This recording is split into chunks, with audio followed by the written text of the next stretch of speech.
Hello everyone, welcome back to Miss Queen of the T33 channel. I am Tatiana.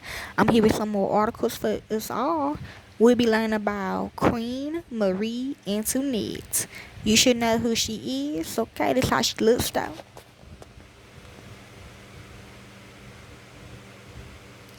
She is Mary Magdalene's older sister. That's why she's the queen in their lineage, okay? She's always the oldest daughter, okay? Um So yes, okay. Just want me to do this for her, so I'm gonna do it, okay. Um, yeah, okay. Let's begin. Marie Antoinette, born November the 2nd, 1755, died October the 16th, 1793, was the last queen of France before the French Revolution soon and the establishment of the French First Republic. She was the wife of Louis V, born Archduchess Marie Antoinette of Austria. She was the penluminous child and youngest daughter of Empress Maria Thesera and Emperor Francis the First. Because if you still gonna be the baby too though, cause you the queen. Okay, so you the oldest, but you still the baby though, and that's how they gonna treat you too. Okay, they had with me and my siblings. I'm the oldest of all them all, and I am the queen, but I'm also the baby, cause my parents and my older people they always pay more attention to me though. Okay, even my siblings. Okay. She married Louis Augustus, Dauphin of France, in May 1770 at age 14, becoming the Dauphin of France. On May the 10th, 1774, her husband ascended the throne at Louis, and she became queen. As queen, Marie Antoinette became increasingly a target of criticism by opponents of the domestic and foreign policies of Louis, and those opposed to the monarchy in general. The French liberals accused her of being profligate, promiscuous, having illegitimate children, and harboring sympathies for France's perceived enemies, including her native Australia. She was falsely accused of defrauding the crown jewel in the affair of the diamond necklace, but the accusation damaged her reputation further. During the French Revolution, she became known as Madame Deficit because she because the country's financial crisis was blamed on her lavish spending and opposition to social and financial reforms proposed by Annie Robert, Jacques Turgot, and Jacques Necker. Several events were linked to Marie Antoinette during the Revolution after the government placed the royal family under house arrest in the Tuileries Palace in October 1789. The June 1791 attempted flight to Venise and her role in the War of the First Coalition was immensely damaging to her image among French citizens. On August 10, 1792, the attack on the Tuileries forced the royal family to take refuge at the Legislative Assembly, and they was imprisoned in the Temple prison on August 13, 1792. They ain't do no killing like that. On September the 21st, 1792, France was declared as a republic and the monarchy was abolished. Louis was executed by guillotine on February the 21st, 1793. Marie Antoinette's trial began on October the 14th, 1793. See, 2 days later, she was convicted by the Revolutionary Tribune of High Treason and executed by guillotine on October the 16th, 1793 at the Place de la Revolution. Okay? Her early life. Marie Antoinette Josepha Johanna was born on November the 2nd, 1755 at the Hofburg Palace in Vienna, Archduchy, Austria. She was the youngest daughter and 15th child of Empress Maria Theresa, ruler of the Habsburg monarchy, and her husband Francis I, Holy Roman Emperor. Maria Theresa gave birth to all her previous children without any problems. During the birth of her last daughter, serious complications arose, and doctors feared for the life of the mother. Her godparents were Joseph I and Mariana Victoria, King and Queen of Portugal. Archduke Joseph and Archduchess Marie Anna acted as proxies for their newborn sister. Maria Antonia was born on All Souls Day, a Catholic day of mourning, and during her childhood, her birthday was instead celebrated the day before an All Saints Day, due to connotations of the date. Shortly after her birth, she was placed under the care of the governess of imperial children, Countess von Benderis. This is Archduchess Maria Antonia, depicted at 7 years of age. You ain't lying.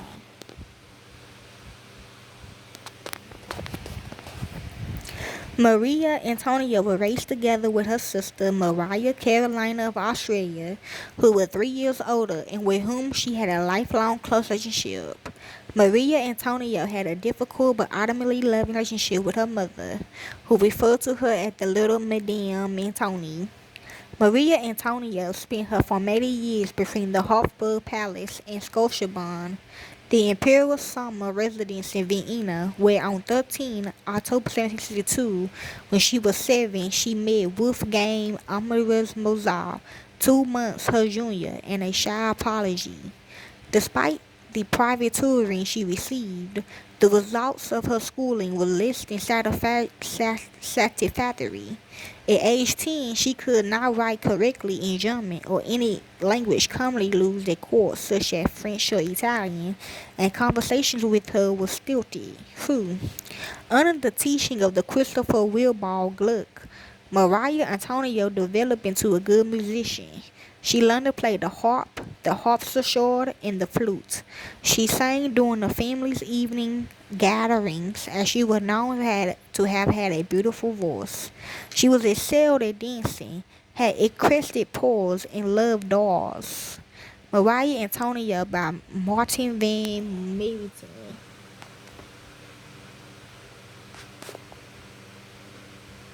Okay. The death of her older sister Maria Josepha from smallpox during the epidemic in Vienna in October 1767, you ain't lying, made an everlasting impression on the young Maria Antonia. In her later life, she recalled the ailing Maria Josepha taking her in her arms. She told her that she would not be traveling to Naples to marry King Ferdinand fifth of Naples, to whom she would be wedded, but for the family vault. In 1768, Mother Jacqueline de Vermont was dispatched by Louise to tutor Maria Antonia. De Vermont found her to be unsatisfactorily educated and lacking in any important writing skills. Nonetheless, he also commended her, stating her character, her heart are excellent. He found her more intelligent than has been generally supposed, but since she is rather lazy and extremely vigorous, she is hard to teach. Under the recommendation of Athena Francisca de Charlotte, Duke of Choiseul, a strong supporter of her prospective marriage, she received a makeover to bring her more in line with the fashion of French royalty. This included the straightening of her teeth by the French dentist, the diversification of her wardrobe, and hairstylists reminiscent of Madame de Pompadour. She was also instructed by Jean-Georges Nouveau, who taught her to walk in the gliding fashion characteristics of the court of Versailles. Okay.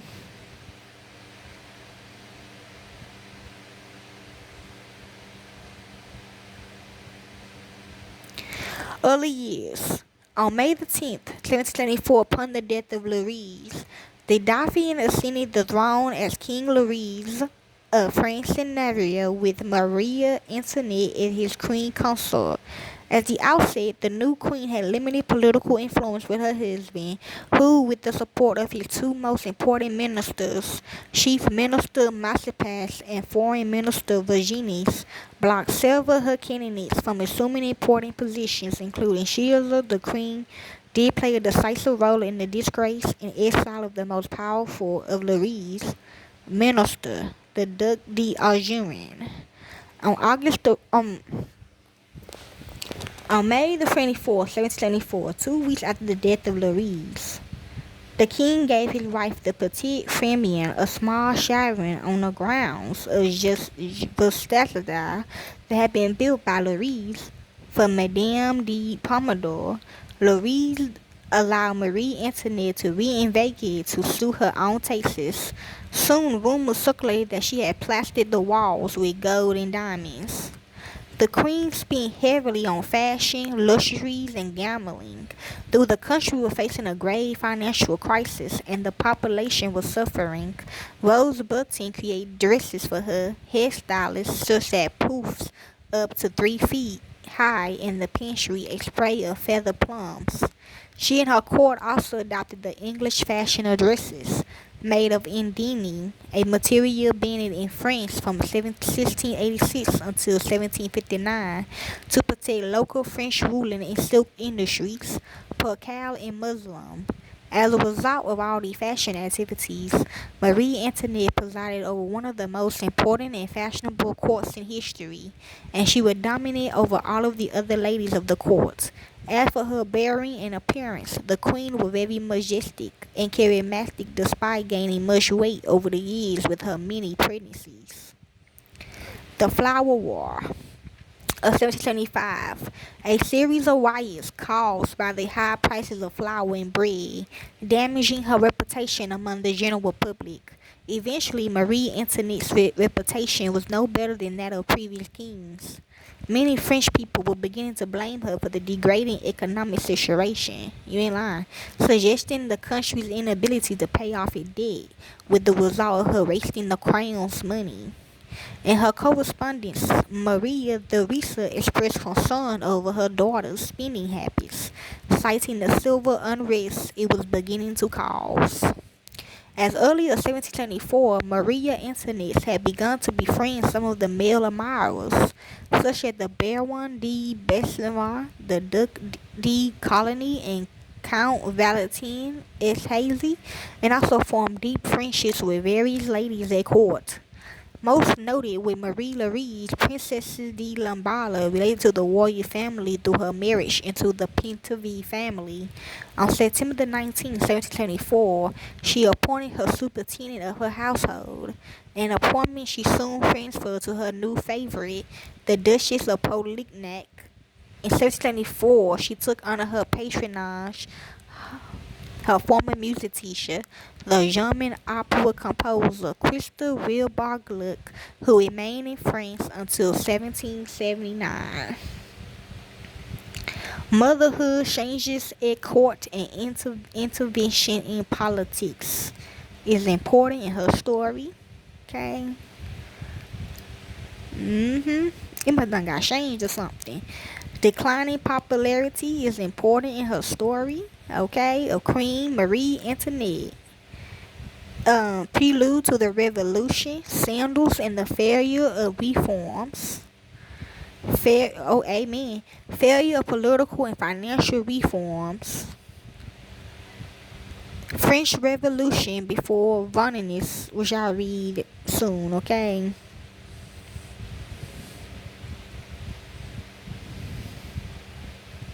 Civil Constitution of the Clergy, which is happening, okay? Flight arrest at Venice and return to Paris, okay? There have been several plots designed to help the royal family escape, which the queen had rejected because she would not leave without the king, or which had ceased to be viable because of the king's indecision. Well, they need to leave then. Once Louis finally did commit to a plan, its poor execution was the cause of its failure. In an elaborated attempt known as the Flight to Venice to reach the royal stronghold of Montemedi, some members of the royal family were to pose as the servants of the imaginary Madame de Coff, a wealthy Russian baroness, got no shorts, huh?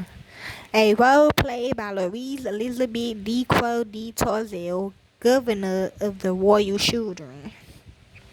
After many delays, the escape was ultimately attempted on June 21st, 1791, but the entire family was arrested less than 24 hours later at Voneris and taken back to Paris within a week.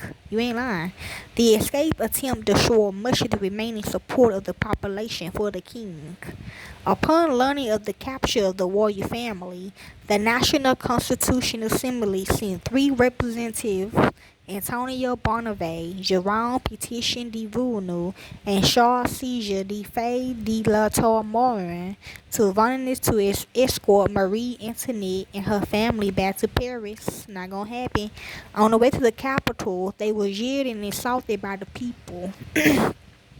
During the trip, Barnave, the representative of the martyring party in the assembly, protected Marie Antoinette from the crowds, and even Petition took pity on the royal family. Brought safely back to Paris, they were met with silence by the crowd. Thanks to Barnave, the royal couple was not brought to trial and were publicly exonerated of any crime in relation with the attempted escape. Marie Antoinette's First Lady of the Bedchamber, Jeanne Louise Henriette Campion, wrote about what happened to the Queen's hair on the night of June the 22nd to the 21st. In a single night, it had turned white as that of a 70-year-old woman. Okay. Radicalization of the revolution after Versailles. Events leading to the abolition of the monarchy on August 10, 1792. Imprisonment, conciliatory, trial and execution, foreign responses, and the legacy, For many revolutionary figures, Marie Antoinette was the symbol of what was wrong with the old regime in France. The onus of having caused the financial difficulties of the nation was placed on her shoulders by the revolutionary Bourbon and the new Republican ideal of what it meant to be a member of a nation. Her Australian descent and continued correspondence with the competing nation made her a traitor. The people of France saw her death as a necessary step towards completing the revolution. Furthermore, her execution was seen as a sign that the revolution had done its work. Marie Antoinette is known for her taste for fine things, and her commission from famous craftsmen such as Jean-Henri Reasoner suggests more about her enduring legacy as a woman of taste and patronage. For instance, a writing table attributed to Reasoner, now located at Raston Manor, bears witness to Marie Antoinette's desire to escape the oppressive formality of court life. When she decided to move the table from the Queen's boudoir de la murdering invested to a humble interior, the Petit Trianon, her favorite objects, filled her small private chateau and revealed aspects of Marie Antoinette's character that had been obscured by secular political prints, such as those in Les Tables de la Révolution. She owned several instruments. In 1788, she bought a piano made by Sebastian Eweder,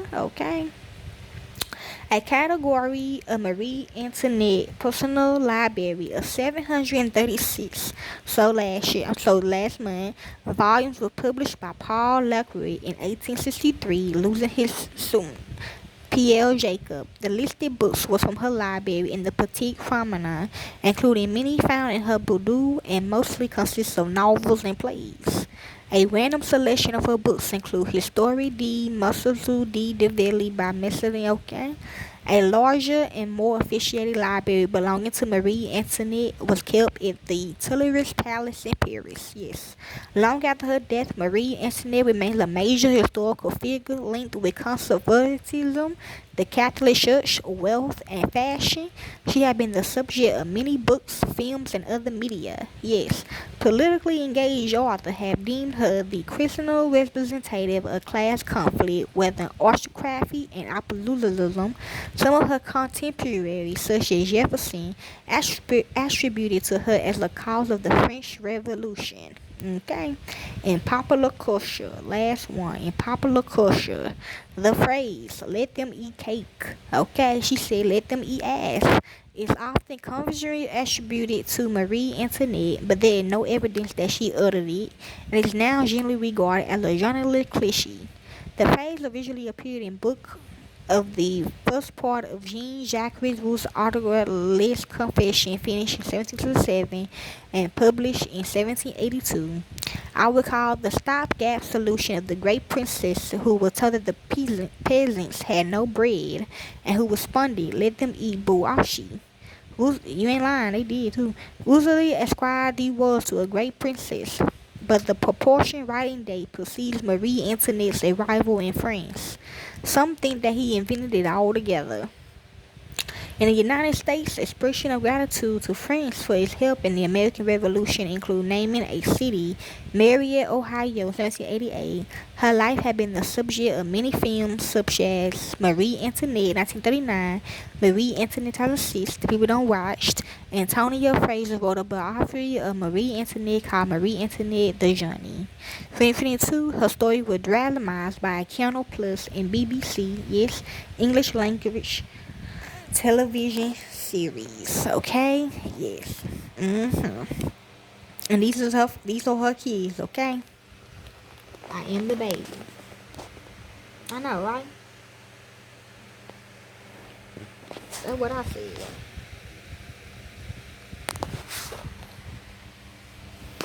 They say I died in the palace of Versailles at the age of 11 months after suffering several days of convulsions, possibly related to tuberculosis. Yay! Okay. Her son, Louis, he died in childhood, no issue. He was never officially king, nor did he rule. His title was bestowed by his royal supporters and acknowledged implicitly by his uncle's later adoption of the original name Louis rather than Louise upon the restoration of the Bourbon monarchy in 1814. And then we have Louis Joseph. Okay, he died from contracted tuberculosis and died in childhood on the very day the estate general convened. Yay! And then we have Marie Theresia Charlotte, married her cousin Louise Antony, Duke of Angoulême, the eldest son of the future Charles X of France. Okay, and there you go. And she got some other kids too, so yeah. Yeah, because that's why she was an outcast, okay? They all by black men, but yes, but they can't get it, so yeah. I don't know why I can, but I can. So anyway, hope y'all enjoyed the story about Queen Marie Antoinette. Y'all can read more of her if you want, okay? Enjoy.